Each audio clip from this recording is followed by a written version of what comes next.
भाजप पुढे सत्तेत येण्यासाठी उत्तरेकडच्या 79 जागा राखण्याचं आव्हान आहे। 2019 मध्ये 50% कमी मतं जिंकून या जागा भाजपनं निवडून आणलेल्या होत्या। ते खासदार निवडून आले होते आणि त्या 79 जागा गमावल्यास भाजपला सत्तेत येणं कठीण होईल। त्यामुळे उत्तर प्रदेशसह उत्तर भारतातील 79 जागा कळीच्या ठरणार आहेत। या जागा आता भाजप जिंकणार का ते बघावं लागेल। भाजपला 2019च्या लोकसभा निवडणुकीतील 303 जागांच्या यशाची पुनरावृत्ती करून सलग तिसऱ्यांदा केंद्रामध्ये सत्ता मिळवायची असेल तर दिल्ली, उत्तर प्रदेशसह उत्तरेतील 79 जागा कळीच्या ठरणार आहेत। या जागा गमावल्या तर भाजपला बहुमत मिळणं कठीण होऊ शकतं।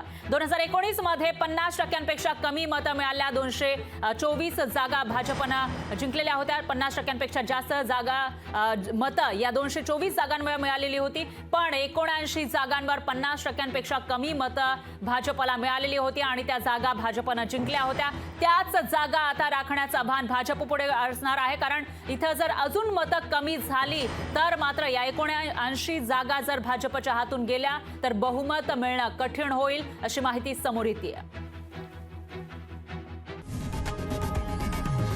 लोकशाही मराठी ऐका, पहा, जागरूक रहा।